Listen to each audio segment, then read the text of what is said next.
Alarming বিষয়ে আজকে সবাই যখন মিলিত হয় তখন পয়েন্ট অফ অর্ডারের মাধ্যমে মাননীয় বিধায়ক নাগরাকাটা, সম্মানীয় পুনা ভাংরা,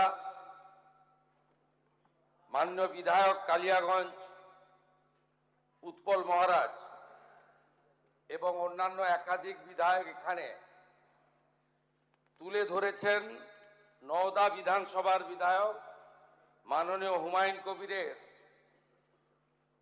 দুটি জায়গায় অত্যন্ত আপত্তিজনক, সাম্প্রদায়িক এবং সমাজ এবং রাজ্যের পক্ষে ক্ষতিকারক বক্তব্যের উপরে। আমার সঙ্গে পরিষদীয় মন্ত্রী ডক্টর শঙ্কর ঘোষ যোগাযোগ করেছিলেন। আমি তাকে আশ্বস্ত করেছিলাম যে মাননীয় অধ্যক্ষ মহোদয় অনুমতি দিলে আমি এই সংক্রান্ত একটি স্টেটমেন্ট হাউসে রাখব। প্রথমত, মাননীয় হুমায়ুন কবির যে বক্তব্য রেখেছেন, এই বক্তব্য আপনাদের কাছে আমি পড়ে শোনাচ্ছি। 26/6/2026 afternoon, Humayun Kabir MLA Nowda AC, তিনি একটি উনার পার্টির মিটিং কাশীপুরে রেজিনগরে করেছেন।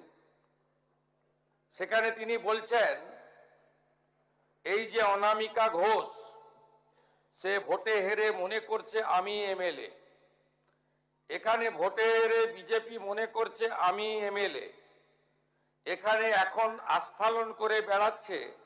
তা আমি শুভেন্দু অধিকারীকে সেদিন বলেছি যে আপনি ভোটে জিতেছেন, আপনার দল জিতেছে, খুব ভালো কথা, কিন্তু মুর্শিদাবাদে আস্ফালনটা একটু কম করবেন।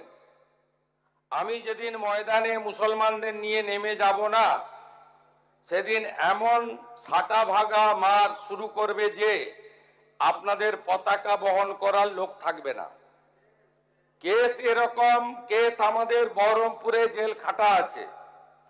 5000 লোককে আপনি বহরমপুর সেন্ট্রাল জেলের যা আয়তন, তাতে 4700 বা 4800-র বেশি লোক ধরে না।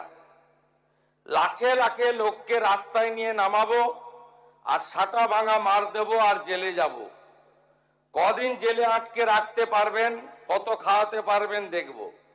লিমিট যেদিন ক্রস হয়ে যায় না, মাথাটা যেদিন গরম হয়ে যায়, সেদিন আমি এসপি বুঝবো না, চিফ মিনিস্টারে বুঝবো না, আর কে কোথায় থাকলো আর কে কোথায় থাকলো না ওসব বুঝবো না। আমি নিজেই নেতৃত্ব দিয়ে দাঁড়াবো। এটা একটা ইনসিডেন্ট 1। ইনসিডেন্ট 2, শক্তিপুরে দুয়ারা ঘাটে 8 তারিখে, সেখানে উনি বলছেন ভোটের আগের দিন আমার নিজের ভাইপোকে অ্যারেস্ট করেছে এই ওসি। এই আমি তো ভাষা বলতে পারবো না।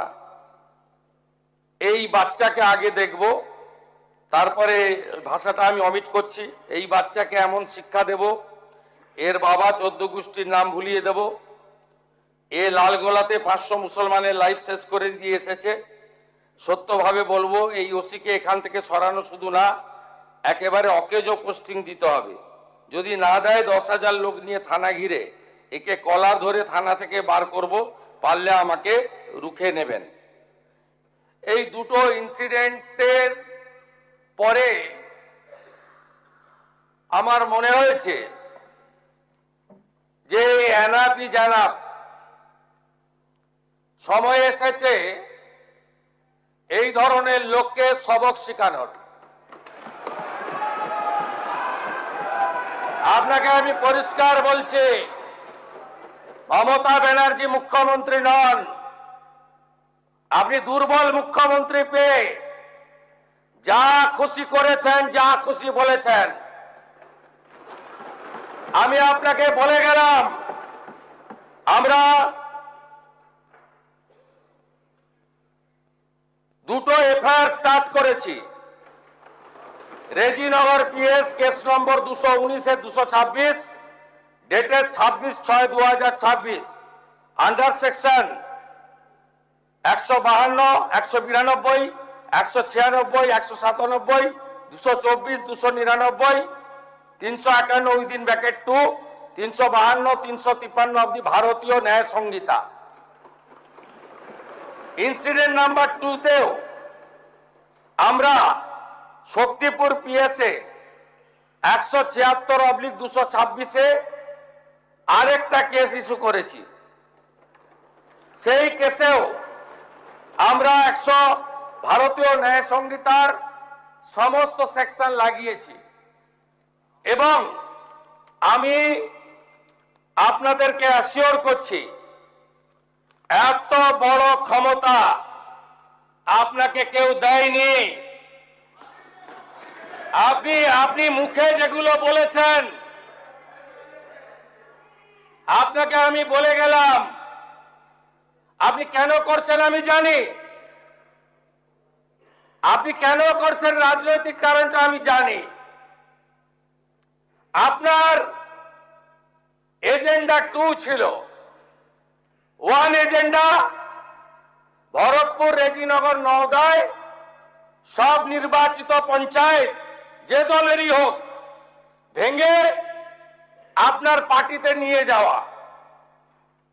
আপনি সেটা করতে পারছেন না। আর দ্বিতীয় হচ্ছে আপনি 2টো সিটে জিতেছেন, নিয়ম মেনে একটাই রিজাইন করেছেন রেজিনগর। আগামী 2-3 মাসের মধ্যে উপনির্বাচন হবে, আপনি আপনার ছেলেকে জেতাতে চাইছেন। 72% মুসলিম আছে, মুসলিম ভোটকে কনসলিডেট করার জন্য আপনি এই খেলাটা খেলছেন। আপনি কান খুলে শুনে রাখুন, আপনাকে এইভাবে ধমক হুমকি বেপরোয়া লাগাম ছাড়া কথা বলতে দেব না, দেব না, দেব না। আপনাকে আমি শুধু 3টে উদাহরণ দিলাম। সন্দেশখালীতে একজন ছিল,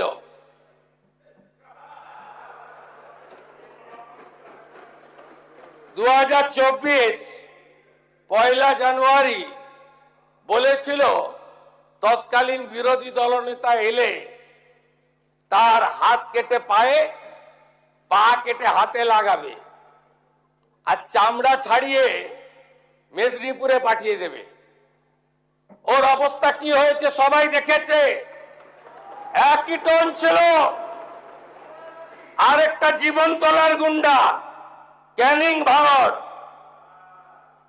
ওর অবস্থাও কি হয়েছে দেখতে পাচ্ছে সবাই।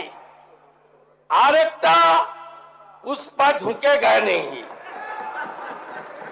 এমন ঝোঁকা ঝুঁকেছে খালি পায়ে, ছোট প্যান্ট পরে, কান ধরে উঠবস করতে করতে যাচ্ছে। আপনাকে আমি বলে গেলাম পুলিশ তার ব্যবস্থা নেবে। আর আমি 1 সপ্তাহ পরে মুর্শিদাবাদে যাচ্ছি। আমি প্রমাণ করে দেব ভারতবর্ষের সংবিধান, আইন শেষ কথা বলে, কোন বাতেল আবাদ শেষ কথা বলে না। আপনাকে সংযত হওয়ার, সতর্ক হওয়ার, এই ধরনের কথা প্রত্যাহার করার এবং ভবিষ্যতে এই ধরনের কথা বলার আগে 25 বার ভাবার হুঁশিয়ারি দিয়ে আমি সবাইকে আশ্বস্ত করছি। আপনারা ভাবছেন কেস হয়েছে, অ্যাকশন কবে হবে? যারা ওকে ডেকেছিল এই সভাতে তাদেরকে আগে তুলব, তারপরে আপনার কাছে যাব। যা করার করব আমি আশ্বস্ত করছি আপনাদের। আপনি ধরে রাখুন, এটা ওর শেষ বক্তব্য, ধরে রাখতে পারেন।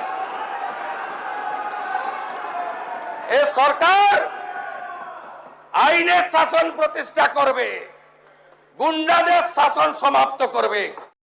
নিউনুর সোফা সেন্টার। এখানে সমস্ত রকম সোফা পাইকারি ও রিটেলে বিক্রয় করা হয়। সমস্ত সোফা নিজস্ব কারখানায় তৈরি করা হয়। প্রোপাইটার হানিফ হোসেন খাঁ ও রুহুল হোসেন খাঁ, বড়ডোঙ্গল হাটতলা সিনেমা হলের সন্নিকটে, হুগলি। যোগাযোগ 7797170093 এবং 9382003105।